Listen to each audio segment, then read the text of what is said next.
Pai amoroso, à medida que nos preparamos para ver este vídeo, pedimos Tua presença e orientação. Que ele seja um instrumento de mudança positiva em nossas vidas, inspirando-nos a sermos melhores em todas as áreas. Capacita-nos a absorver os ensinamentos com clareza e a agir conforme a sabedoria que ela oferece.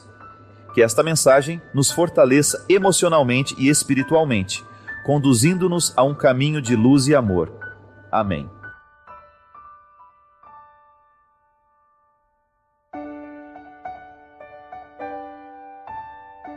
Eu administrar as minhas hipocrisias, eu no meu dia a dia buscar os recursos espirituais para que eu tenha condições de ser mais verdadeiro, ser mais inteiro, ir diminuindo o processo do pecado na minha vida. Ah, padre, mas não é tudo que a gente consegue, eu sei, é processual. A satisfação é um diamante que nós vamos encontrar todo dia, no meio dos cascalhos. Porque se você resolve prestar atenção naquilo que deu errado, você vai se distrair com os cascalhos e você nunca vai chegar ao diamante da realidade. Tantas pessoas eu encontro que chegam a ficar cansado de escutar a mesma coisa o tempo todo. Pessoas que estão lamentando 2, 3 anos uma mesma dependência afetiva e não tem coragem de cutucar a ferida do jeito certo. Não tem jeito não tem coragem de entrar pela porta da frente, de quebrar as suas hipocrisias, as mentiras que conta para si mesmo. Porque felicidade é a satisfação que nós podemos ter de ser quem nós somos. Não é outra coisa. Eu deitar a cabeça no travesseiro depois de um dia vivido, de funções cumpridas, de dificuldades enfrentadas, de amores vividos, de ódios também sentidos. Eu deitar a cabeça no meu travesseiro e dormir satisfeito com aquilo que eu consegui alcançar de mim. Porque sempre que a gente tem a oportunidade de quebrar um processo de hipocrisia em nós, a gente se liberta. É tão interessante ser mais livre. É tão satisfatório você experimentar a leveza de não precisar cultivar a hipocrisia. De você ter um coração leve, porque já está devidamente reconciliado com aquilo que você tem de fraco em si mesmo, com aquelas indigências que você naturalmente precisa administrar, porque é uma questão de sobrevivência. E aí você vai tendo mais controle sobre isso, porque Deus sabe que eu posso. Ele sabe quais são os meus talentos, Ele sabe quais são as minhas possibilidades, as minhas aptidões, mas eu posso correr o risco de morrer sem ter descoberto, porque não cravei as unhas na matéria-prima da minha realidade. Não cravei as unhas para poder arrancar todos os excessos que tantas vezes me afastam daquilo que eu posso ser. E muitas vezes me limito a ser um ser amargurado, mais ou menos, derrubado, porque não faço o enfrentamento para eu ser quem eu posso ser. Deixar de acreditar naquilo que você pode. Quando você deixa de acreditar naquilo que você pode alcançar de você mesmo, você está decretando a sua sentença de morte. Quando você se deixa levar por aquilo que é mais mesquinho em você, você decreta a sua sentença de morte. E não basta estar no meio dos outros. É preciso estar com os outros. Mas a gente só pode estar com os outros quando a gente conseguiu harmonizar no mais íntimo do nosso coração a nossa identidade, a nossa luta pessoal, o nosso autoconhecimento, ir adiante, desbravando tudo aquilo que nós podemos desbravar de nós mesmos. É impressionante. Às vezes nós falamos de desapego material, né? O desapego material é apenas uma consequência do desapego espiritual, que só a espiritualidade nos ajuda a viver. Retirar uma roupa de um guarda-roupa que está sobrando e doar requer um movimento anterior, que é retirar os entulhos que nós temos dentro de nós. Sabe qual é o entulho? a gente achar que aquelas roupas nos protegem, que elas nos fazem melhor, mais bonito, mais isso, mais aquilo. A gente não ter coragem de perder, de abrir mão. São os entulhos. Aquela pessoa que quer ser eternamente famosa, eternamente reconhecida, a custo da própria vida, da própria saúde. Não tem coragem de estabelecer não. Não tem coragem de estabelecer limites a realidades que estão sendo absolutamente fragilizadoras. Por quê? Porque quer ficar sempre no topo. A vida não será perfeita. Então eu não tenho o direito de projetar a minha felicidade somente para quando tudo estiver perfeito. Não, a gente vai morrer e isso não será possível. A felicidade é um projeto que carece diariamente de empenho. Porque senão não dá certo. A gente não chega lá. Também faz parte da maturidade você chegar à conclusão de que você não tem que dizer tudo sobre tudo. Que você tem o direito de se reservar ao silêncio, de não emitir opiniões, de permanecer calado, né, até que você saiba ou tenha condições de falar alguma coisa. Agora, você precisa enfrentar os seus problemas, eu não posso enfrentá-los por você. Eu preciso enfrentar os meus problemas. Eu tenho lá, na estrutura da minha vida, os problemas que são próprios da minha vida, que são próprios do meu ser, da estrutura que me cerca. E preciso administrar diariamente tudo isso para que eu tenha o direito de extrair a satisfação de ser quem eu sou. Um médico, por exemplo, ele tem os problemas que são próprios da profissão dele. E ele consegue ser feliz mesmo tendo todas as dificuldades ali. Por quê? Porque ele enfia as unhas na realidade e vai lá buscar o motivo da sua satisfação. Mas é assim que a gente vai, muitas vezes, endurecendo o nosso coração. Quando você percebendo que o mundo não tem sido generoso com você, você deixa de ser generoso com o mundo. Não adianta, minha gente. Se a gente não quebra a couraça das hipocrisias, das mentiras que nos alimentam, nós nunca chegaremos à verdade que nos salvará. Se a gente insiste em manter essas aparências mentirosas, alimentando falsos conflitos, dando respostas a nós mesmos que já não nos respondem há anos, só para tentar nos justificar diante dos outros, ou para ficar parecendo mais bonitinho, mais inteligente, mais equilibrado, quando na verdade lá dentro nós estamos num poço de necessidade, de conflito. Tudo isso porque a gente não tem coragem de olhar de frente o fantasma que nos assombra. A gente se diz irmão do outro, mas mete o pau toda vez que tem a oportunidade. A gente é todo bonitinho no nosso discurso que a gente faz para os outros, mas lá, na nossa intimidade, nós somos as pessoas mais difíceis de conviver.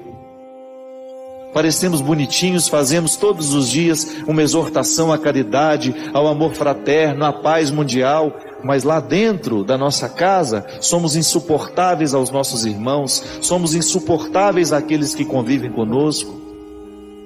E às vezes, o contexto das nossas hipocrisias escondem as situações em que a gente está se perdendo de nós mesmos. É aquela eterna mentira, que a gente não tem coragem de dizer a nós o que nós precisamos ouvir, em relação à nossa vida pessoal, em relação às nossas escolhas. A gente vai dando eternas justificativas, infundadas, mentirosas, mas que naquele momento parece confortável, alivia a gente do enfrentamento que a gente precisa viver.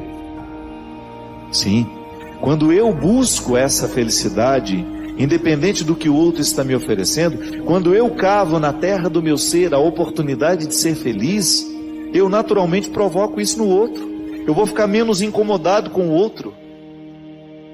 Porque muitas vezes eu fico numa insistência na mudança do outro, mas não faço aquilo que me cabe para que o outro mude a partir de mim.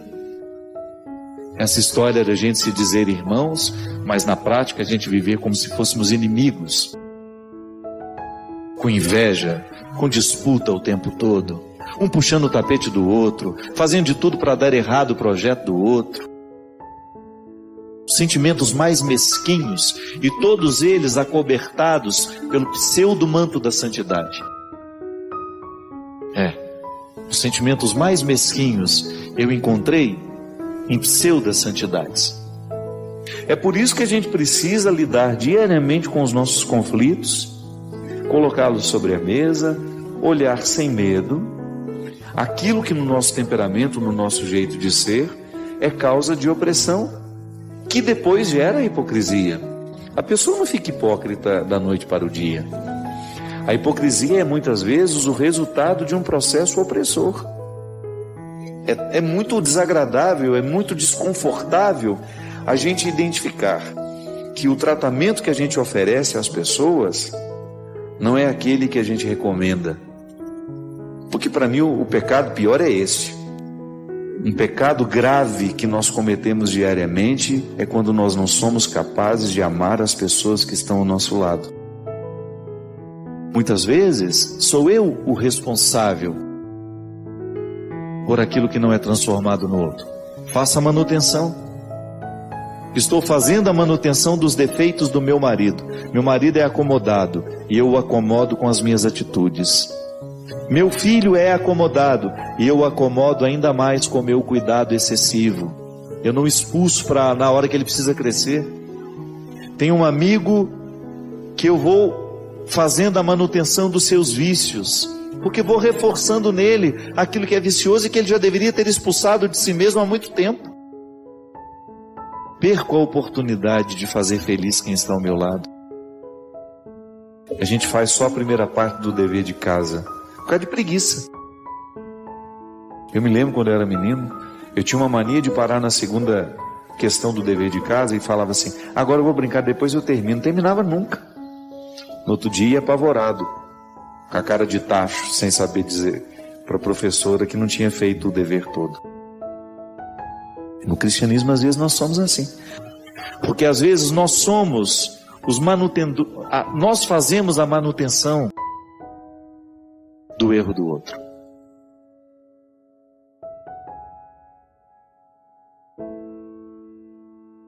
Muitas vezes nós temos a ilusão de que amar uma pessoa é você agradá-la o tempo todo. Não. Na verdade, a gente só firma no amor que a gente sente a partir do momento que a gente tem o poder de desagradar também, né? Que você já tem a segurança de desagradar. Engraçado, pode observar, pessoas muito carentes têm uma dificuldade imensa de desagradar, porque ela quer manter o outro sempre gostando dela. E manter o outro gostando da gente não é garantia de nada, né? Não garante absolutamente nada. Às vezes a gente encontra pessoas que precisam justamente se encorajar, se energizar, digamos assim, né? Para poder dizer não às pessoas, justamente para elas começarem a viver com qualidade. Porque a carência nos faz reféns de nós mesmos. Eu tenho medo do outro não me aceitar, então eu vivo para agradar. É engraçado por isso que o contexto da profecia requer muita coragem daquele que é profeta. Porque senão o profeta ele vai se camuflando, né, de acordo com a situação, e ele nunca vai ter a coragem de dizer a verdade, porque ele tem medo do que os outros vão achar dele. Não. Nós precisamos ter coragem profética até nos relacionamentos que nós estabelecemos. E, gente, às vezes nós encontramos filhos que mandam nos pais. Esta ordem não pode ser invertida, minha gente. Uma criança de 5, 6 anos, ela não está madura para as decisões. Ela precisa ter uma voz que venha de cima. É interessante que na ética a gente tem 2 modelos de ética, né? A ética da autonomia e a ética da heteronomia. O que é a ética da autonomia? É quando eu comando as minhas regras. Eu já tenho domínio sobre os meus valores, eu já tenho uma autonomia para decidir. A heteronomia é quando a regra vem de fora, eu preciso escutar o que o outro está dizendo, o que ele me aconselha, para que eu possa agir. A gente precisa se equilibrar também nas duas. Eu não posso ter a minha ética pessoal e viver a partir dela somente, como eu também não posso viver somente do que os outros me mandam fazer. A maturidade consiste em nós vivermos o equilíbrio dessas duas éticas. Eu tenho autonomia, mas também tenho espaço para a heteronomia. Isso é, eu escuto o que o outro também tem a me dizer. Eu sou capaz de respeitar a regra do outro também. É uma regra que vem de fora, que para mim tem valor também. Veja bem que a educação, ela passa o tempo todo. Uma criança de 5, 6 anos, ela ainda não tem autonomia para decidir muita coisa. Ela já tem, é claro, ela se exerce em pequenas autonomias. Ela escolhe o brinquedo que ela quer brincar, ela escolhe isso. Coisas que você sabe que o seu filho precisa saber escolher, deixa que ele escolha. É até bonitinho, né? Ver a criança tomando gosto pelas cores. Eu me lembro que era uma tristeza lá em casa. O meu pai mandava cortar o cabelo de todo mundo igual. E era uma tristeza que tinha um corte chamado meia cabeleira. Já ouviu falar nisso? Era uma das coisas mais feias que podia existir na vida, né? Que era tudo suruca aqui, ó. E aí ficava só aquele topete, assim. Meia cabeleira. Parecia o corte do exército, né? E eu já era meio assim, enjoadinho desde pequenininho, né? Quando via o meu cabelo dos meus irmãos daquele jeito, eu já me ficava ameaçado. E eu consegui convencer o meu pai a deixar o meu cabelo do jeito que era. Eu até tenho umas fotos assim, eu tinha um cabelinho de cuia. Horroroso também, mas eu gostava, né? Parecia que tinha colocado uma cuia na minha cabeça e feito aquele negócio assim. É igual o cabelo do Maurinho, filho do Eros. Belezinha, um capacetezinho assim. Maurinho é lindo. E eu me recordo que naquele, igualzinho do China, do meu antigo diretor aqui, tá lá em Portugal. Quando eu fiz essa experiência de convencer o meu pai a deixar o meu cabelo como eu queria, eu me recordo que eu me senti, né, valorizado. Pode ter certeza que naquele momento o meu processo de autonomia começou a se fortalecer dentro de mim. Diferente de uma criança que é mandada o tempo todo. Há crianças que não têm o direito de escolher a cor que gosta. Também eu me lembro que tinha sobretudo os gêmeos, né? É uma coisa mais triste que tem, aqueles gêmeos vestidos iguais, né? A gente saía, tinha uns amiguinhos gêmeos, aquilo despersonaliza, né? Porque fica tudo igual, né? E é uma das coisas que pode ofender dois irmãos gêmeos, é isso, né? Nossa, você tá tudo igual, né? Não somos iguais. Ah, mas gente, são pessoas diferentes. Mas a gente tinha mania de vestir tudo igualzinho, aquela coisa. Pode observar que depois, quando vai entrando no processo da autonomia, a própria criança rejeita, não quer mais a roupa que a mãe escolhe. Claro, tudo isso tem limite, mas é bom você perceber que a criança vai se exercitando e crescendo nessas vontades. Agora, pelo amor de Deus, quando você percebe que o seu filho está querendo escolher o que ele ainda não está preparado para escolher, e você permite, você está permitindo uma agressão moral nessa criança. Porque uma coisa é a gente agredir o nosso filho com o nosso tapa, né? Isso todo mundo vê, isso dá até cadeia. Outra coisa é você agredir o seu filho do ponto de vista moral. Como é que eu agrido o meu filho do ponto de vista moral? Quando eu, por exemplo, estabeleço uma discussão de adultos na frente de criança.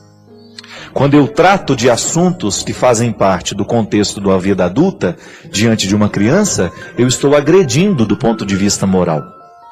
Então veja bem que a agressão, ela atinge a alma, ela atinge o espírito, ela atinge a vontade. Não é só o corpo que é agredido. E hoje, minha gente, é impressionante o quanto cresce a violência física e a violência moral com as nossas crianças. Quando você percebe que a vida está deixando de ser infantil.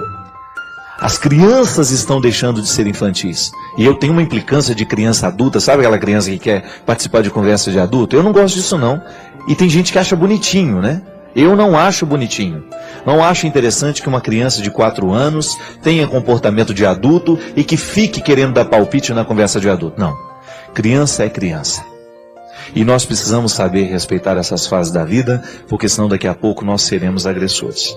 E eu me recordei que no meu livro, Quem Me Roubou de Mim, eu trato uma história justamente a partir desta agressão que uma criança sofre no momento em que ela não é corrigida. Porque depois ela volta com uma agressividade para os pais e os pais não sabem mais o que fazer. Uma outra história, uma outra mulher, que eu já tinha falado de uma outra história aqui. Nessa mulher não existiam marcas de violência. O que havia era uma expressão de cansaço num rosto que parecia ter envelhecido antes do tempo. O rosto é o retrato da história vivida. Nela, o sofrimento não nasceu de agressões de um marido que não soube amar, mas de um filho que aos 9 anos de idade assumiu o comando da casa. Um filho sem limites, agressivo e totalmente arredio a qualquer forma de regra. Contou-me que o casamento havia terminado poucos meses antes. O marido, incapacitado de transformar a relação que ela estabelecera com o filho, resolveu ir embora definitivamente. Deixou de ser marido, mas deixou também de ser pai. Ela disse que não fez muito esforço para que o marido ficasse. Ela alimentava a ilusão de que com sua ausência, o filho pudesse se tornar mais dócil, mas isso não aconteceu. Contou-me também que o marido não teve muita influência na educação do menino. O trabalho lhe retirava rotineiramente da vida familiar e nas poucas vezes que tentava alguma forma de repreensão, a mãe o desautorizava severamente. Envergonhada, ela confessou-me que por 2 vezes o menino a agrediu fisicamente. Na primeira ocasião, a reação agressiva foi pelo simples fato de ela ter passado pela sala sem perceber ter levado com o pé o cabo do videogame. Ele arremessou-lhe uma tesoura e machucou-lhe a perna. A segunda agressão resultou de uma pergunta corriqueira, coisa de quem ama. A mãe perguntara se o filho já havia tomado café. A envelhecida mulher salientou um detalhe interessante. Confessou-me que mais doído que receber uma agressão física do próprio filho era ouvi-lo dizer que ele desejava matá-la. Depois disso, ela percebeu que precisava de ajuda. Recorreu a uma psicóloga, mas o menino se recusou a entrar no consultório. A psicóloga a alertava para a necessidade de retomar a autoridade sobre a criança, mas ela não soube nem tentar. A vida não estava fácil. Estava sendo refém do seu amor. Reconheceu que errou por amar de um jeito errado. Não, ela não queria errar. Queria apenas livrar o seu menino da infância triste que ela vivera ao lado de um pai agressor. No ímpeto de fazer-lhe bem, acabou por alimentar no filho uma personalidade sem controle e monstruosa. Admitiu temê-lo. Reconheceu que escolhe as palavras para falar com ele porque tem medo da sua reação. A relação está invertida. O filho assumiu o controle da mãe. Ele tem acesso ao seu medo, sabe que é soberano porque reconhece a fragilidade da mulher que não quer errar. Não querer errar é uma fragilidade terrível. O medo do erro nos neutraliza as forças e não nos permite ir além do nosso pequeno mundo. Você já deve ter visto muitas histórias assim. Crianças que têm, parece um reizinho dentro de casa, né? Ele manda, ele desmanda, ele agride. Eu acho interessante, vocês já viram aquele programa da Super Nanny, né? A Super Nanny é durona, né? Ela não dá moleza, não. E uma das coisas que eu acho mais interessante na pedagogia dela é que toda vez que a criança faz alguma coisa errada, ela tem que ir para um cantinho da casa, não é? Um banquinho, onde ela vai sentar e pensar no que fez. Isso é muito interessante. Veja bem que não tem grito, não tem escândalo, mas a criança é levada a pensar sobre a sua atitude. Só que agora, minha gente, se eu pudesse entrar dentro da casa dos outros e dar palpite, eu não vou fazer isso, né? Já chega os problemas que eu tenho. Eu ia colocar o pai de castigo. Porque às vezes o erro vem muito, é do pai também. Vão sentar aí no banquinho vocês dois aí e vão pensar na atitude que vocês estão tendo com essas crianças. Então, já que a gente pode no programa de direção espiritual, quem sabe eu vou sentar você no banquinho agora. Você está aí ouvindo, eu acho que o padre tem razão, eu estou errando na educação do meu filho. Pensa sobre tudo aquilo que você está permitindo que o seu filho faça. Minha gente, a melhor forma de nós resolvermos os conflitos é a gente estabelecer diálogo. É a gente explicar o porquê dos nãos. Não é só dizer não. Você diz o não e dá o motivo do não. Não é não pelo não. Há uma razão, há um motivo fundamentando a restrição. Nós não podemos pensar que um ser humano vai dar certo somente a partir de permissões. Você sabe muito bem que esta educação permissiva, ela não permite o amadurecimento das pessoas. A única coisa que ela permite é o sossego, né? Porque aí você dorme e está deixando tudo mesmo, você fica tranquila e as coisas vão acontecendo e você está fora da responsabilidade. Não, não é para ser assim. Definitivamente, ninguém lhe obrigou a colocar um filho no mundo e a partir do momento que você o colocou, é responsabilidade sua comandar o processo. Comandar este processo é o absolutamente necessário para que você tenha condições de pelo menos deitar a sua cabeça no travesseiro e dormir tranquilo. Porque é este comando que você precisa fazer, é esta rédea que você precisa ter na mão que vai lhe dar tranquilidade. E diga sim, e diga não. Equilibre-se o tempo todo nessas duas possibilidades. Porque a educação dos nossos filhos, dos nossos colégios também é a mesma coisa. Dentro dos nossos colégios, dentro dos nossos ambientes de trabalho, somente no momento em que nós equilibramos o sim e o não. Obrigado por se juntar a nós nesta busca pelo conhecimento e pela fé. Compartilhe suas reflexões na seção de comentários, inscreva-se para mais jornadas e convide outros a se juntarem a esta aventura.